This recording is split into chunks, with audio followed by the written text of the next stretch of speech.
Seja bem-vindo ao RTV Notícias e abrimos este jornal com o discurso de Cavaco Silva, um discurso cheio de recados às forças partidárias. O Presidente da República desafiou-as a iniciarem já a preparação do período pós-eleitoral.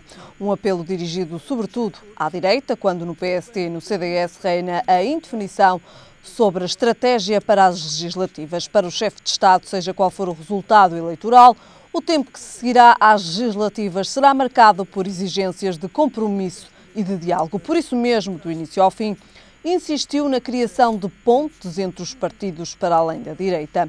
Aliás, logo após os votos de Feliz 2015 e as saudações, avisou que Portugal tem ainda um longo caminho a percorrer, que deve ser feito em conjunto, com abertura e diálogo entre as diversas forças partidárias, contando com o contributo dos agentes económicos e parceiros sociais e unindo os portugueses, porque 2005 será um ano de escolhas decisivas para o futuro do país. Aproveitou ainda também para apelar aos portugueses contra a abstenção. Disse: é essencial participar ativamente.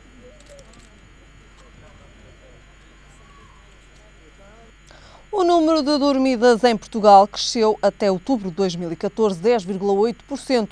Os dados são do Instituto Nacional de Estatística. A Comissão de Coordenação e Desenvolvimento Regional do Norte, no seu relatório trimestral, refere que o emprego na região Norte continuou a crescer.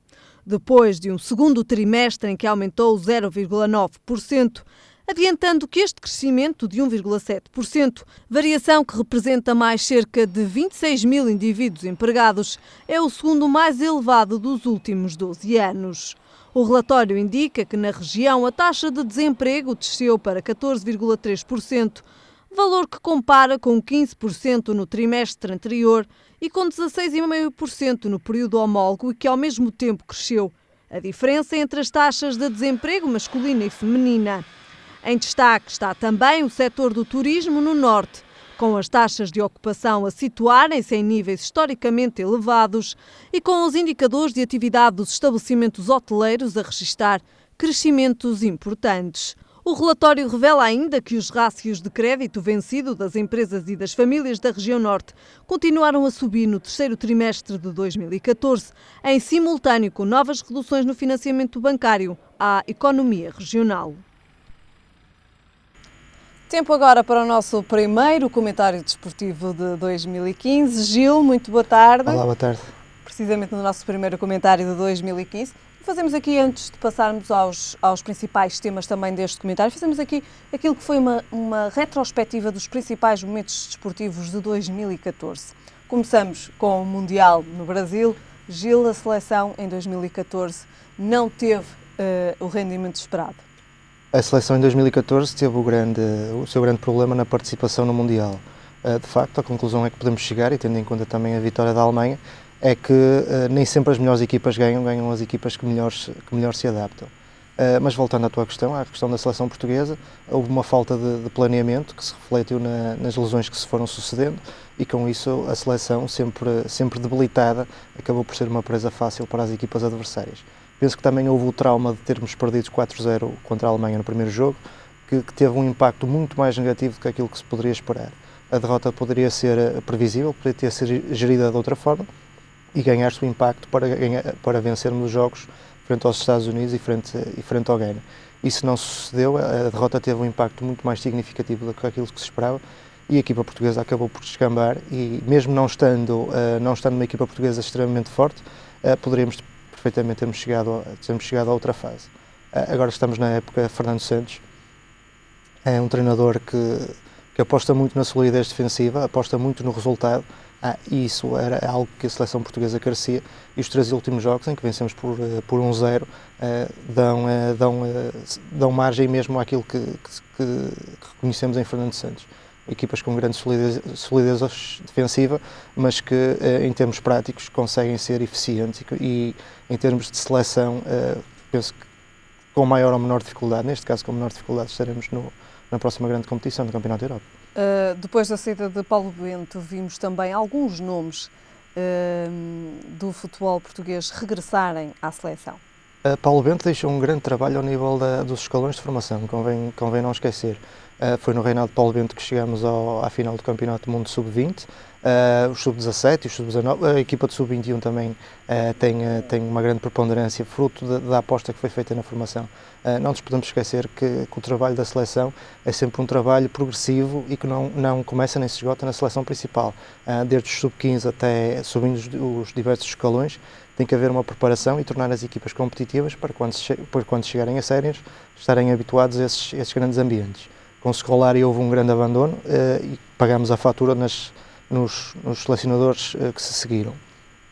Seja como for, respondendo também concretamente à tua questão, Fernando Santos recuperou nomes que estavam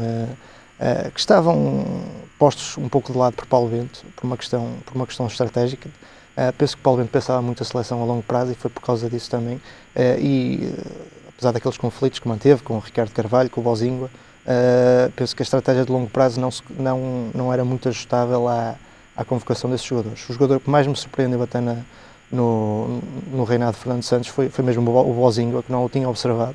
Ele fez um excelente jogo contra a Arménia e é de facto uma solução para a defesa de direito que tardava, dado que João Pereira, nos últimos jogos que fez, estava a realizar exibições sofríveis e a colocar um pouco em causa toda a dinâmica que se cria naquele flanco e que hoje em dia está mais reforçada com a presença desse jogador que recuperamos. Metas para 2015 para a seleção?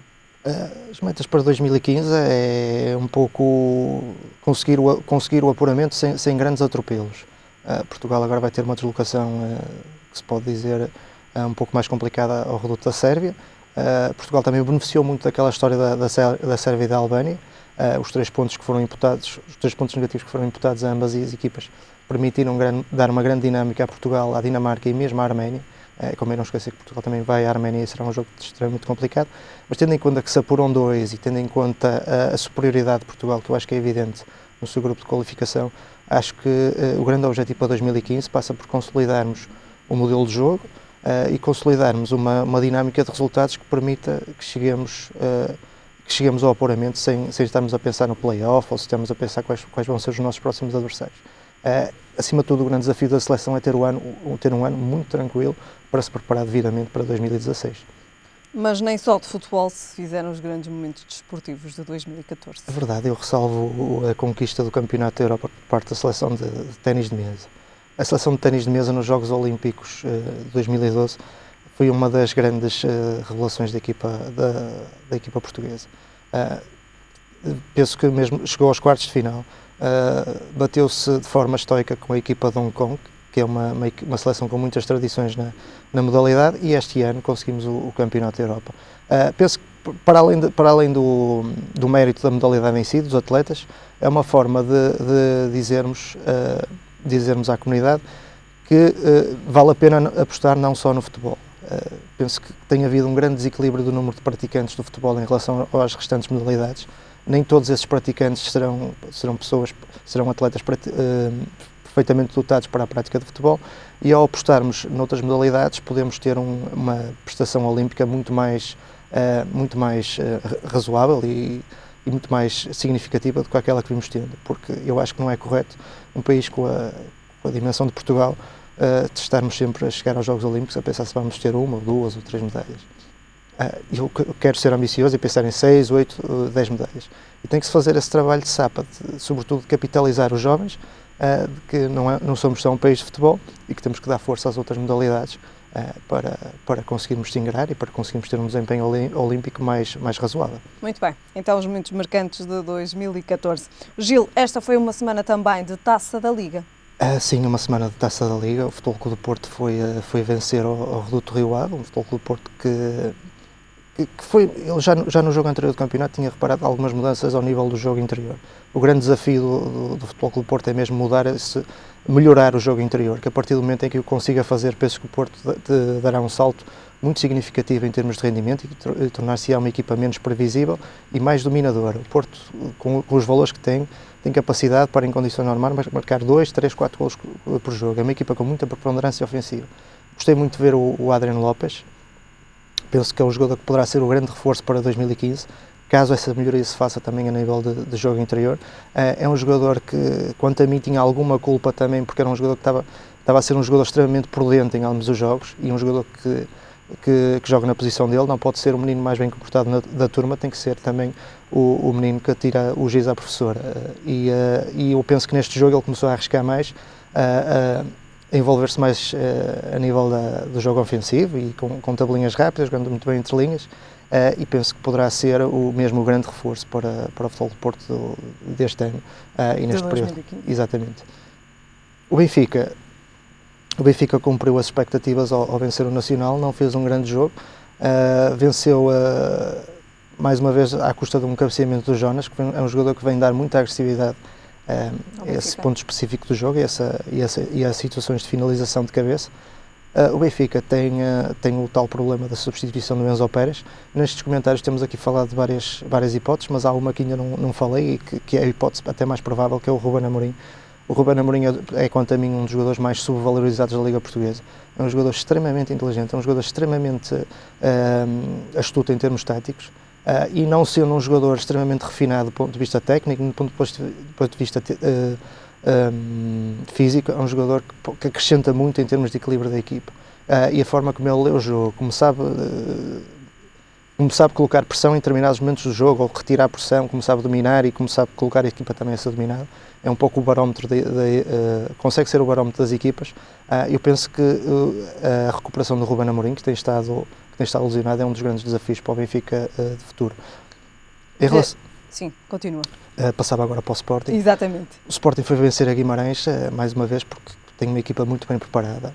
Apesar de ter recorrido a vários jogadores de equipa B e vários jogadores júniores, neste jogo recuperou muito bem o Eldon, que foi um jogador que ganhou muita preponderância no Marítimo e no Sporting, à custa da sua velocidade e dos seus movimentos de ruptura, consegue ser um jogador que consegue ser uma solução muito válida em termos ofensiva, até porque consegue jogar nos 3 pontos da linha ofensiva, na esquerda, na direita e no centro.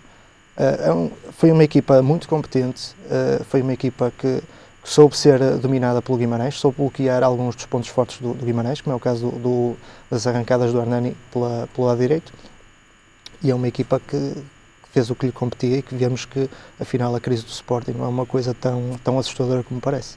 E é precisamente também esse um dos nossos temas, a crise no Sporting. Marco Silva fica?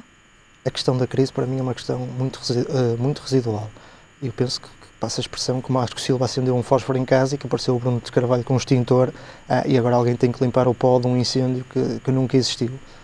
O Marco Silva tem feito um excelente trabalho, tem construído uma equipa muito competente, muito bem organizada. Já que o tínhamos dito, já que os dissemos por várias antes vezes. Desta crise se ter instalado no Sporting, já tínhamos falado do Marco Silva e daquilo que ele tinha trazido à equipa do A crise é mais de Sporting. jornais, para mim a crise é mais de jornais e mais daquela troca de palavras que em termos desportivos penso que não tem grande significado. No campeonato o Sporting tem estado a um nível suficiente. Não se pode exigir o céu e a lua, uma equipa que tem algumas carências e que não tem, por exemplo, em termos de riqueza de plantel, não tem capacidade para competir com o Futebol Clube do Porto, mas que ainda assim está a ser muito bem moldada e está a ser muito bem pensada a longo prazo. Agora, em termos europeus, o Sporting foi eliminado à custa de um erro de arbitragem no jogo de Gelsenkirchen e à custa de um frango do Andanovic que deu a qualificação, quanto a mim, também já o disse aqui várias vezes, muito injusta ao Schalke 04. Mas foi uma prestação que podemos classificar como boa, e agora vai enfrentar o Wolfsburg e com certeza o Sporting tem expectativas na Liga Europa. Na Taça de Portugal, o Sporting tem estado muito bem, eliminou um Tubarão de forma categórica aqui no Dragão, e agora tem grandes probabilidades mesmo de vencer o troféu. Portanto, se fizermos as contas, se pusermos nesse diapasão também a qualidade que a equipa do Sporting tem mostrado, penso que não há qualquer motivo para se fazer toda a discussão que está em volta de uma situação que, quanto a mim, não é grave. De qualquer das formas, esta crise poderá de alguma forma afetar o plantel do Sporting? Obviamente que sim, que ninguém é imune a todo esse turbilhão que se vai gerando à volta, e esta polémica do treinador sai ou o treinador não sai, qual vai ser a indemnização, e se ficar mais de 15 pontos na primeira volta sai. Eu penso que são situações que podem ser perfeitamente residuais, tendo em conta a preponderância, os fatores mais importantes que te referi há pouco, a qualidade da equipa, o facto de estar em três frentes de forma perfeitamente positiva. O Sporting tem feito uma época positiva e não vejo, sinceramente, qual o motivo de tanto alvoroço. Penso que a troca de palavras não tem ajudado, também entre José Eduardo e Manuel José. O que é que se tem passado, Gil? O que é que levou a essa troca de palavras? Eu penso que são mais questões pessoais. Eu penso que as pessoas que têm uma intervenção pública têm que ter alguma responsabilidade social e terem algum cuidado nos comentários que se fazem. As críticas são sempre bem-vindas, mas o tom e a agressividade que pomos nas palavras tem que ser sempre muito estudada, até porque são pessoas que são figuras públicas e que têm que estão a influenciar também outras pessoas que que estão a ver e que estão a analisar. Mas seja como for, eu gosto de me cingir só ao plano desportivo, e do plano desportivo eu acho que Bruno de Carvalho esteve demasiado exagerado e demasiado brusco na reação que teve. Marco Silva tem feito um bom trabalho. Agora as opiniões pessoais em relação a um e ao outro eu não as posso dar porque não conheço nenhum dos dois. Muito bem. O bom trabalho, vê-se então, é o reflexo sim. daquilo que se tem passado então na equipa de Sporting, nas conquistas que tem levado a cabo.